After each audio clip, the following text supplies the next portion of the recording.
Et on se retrouve donc pour cette revue de presse de l'économie.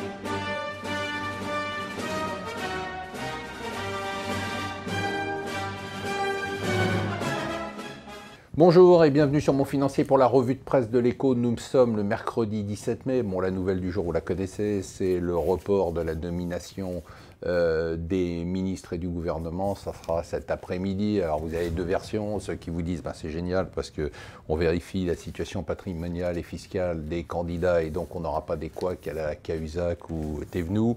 Et les autres qui vous disent c'est une preuve de manque de professionnalisme, de manque d'expérience. Enfin, voilà, vous allez chercher, vous pouvez choisir votre camp entre les râleurs et ceux qui essayent d'être un tout petit peu plus positifs. Alors, plein de nouvelles en une des Échos. D'abord, le paradoxe français, à la fois une hausse de l'INSEE qui a revu à la hausse le pourcentage de dette française, on a 96,3%, on a une encablure des 100%, et puis de l'autre côté, hier, une vente d'emprunts, c'était la première qui était faite sous l'ère Macron d'emprunts français, qui a rencontré un succès incroyable puisqu'on cherchait à lever 7 milliards et il y a eu 30 milliards de demandes à des taux extrêmement intéressants. Très intéressant aussi sur l'immobilier, une étude du Crédit Foncier qui montre que le pouvoir d'achat immobilier a bondi de 30% en 8 ans grâce à la baisse de 66% du coût du crédit en 8 ans. C'est quand même très spectaculaire, donc à suivre de très près.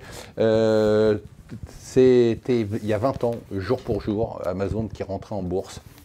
À l'époque, la capitalisation en 97 d'Amazon, c'était un peu plus de 400 millions de dollars. Aujourd'hui, la capitalisation, c'est plus de 460 milliards de dollars, 2 fois plus que Walmart. C'est très spectaculaire, une aventure intéressante que décrit assez bien les Échos. Sur l'échange, ça bouge beaucoup. Alors je vous rappelle qu'en début d'année, le trade de l'année, c'était d'acheter le dollar. Il fallait acheter le dollar, tous les hedge funds étaient positionnés là-dessus. Et bien aujourd'hui, plus que 14% des hedge funds pensent que le dollar va monter. Il a baissé, il continue à baisser ce matin. Les raisons de la baisse sont claires. D'un côté, il y a des alternatives. Il y a un engouement en ce moment pour l'euro, vous l'avez senti, on est au-dessus de 1,11 ce matin. Il y a un engouement pour les monnaies des pays émergents. Il y a un petit retour de la livre sterling. Mais surtout, il y a beaucoup de doutes sur la croissance américaine, toujours et encore, cette croissance de Trump qui devait être de 3, 4 ou 5%, qu'on ne voit pas vraiment décoller. On est toujours à 2%, ce qui est déjà très bien, mais on a même des doutes sur le fait que la réduction des impôts pourrait avoir un impact à la hausse de la croissance, puisqu'une réduction des impôts, ça voudrait dire une hausse des prix, une hausse des salaires, une hausse de l'inflation, donc une baisse du pouvoir d'achat.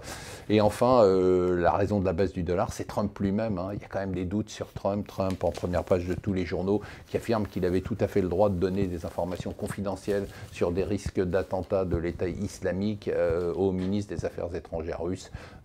Ça fait encore une affaire de plus sur son dos. Sa présidence est quand même très mal partie. Voilà, on va attendre tous ensemble la nomination du gouvernement. Je vous souhaite une excellente journée.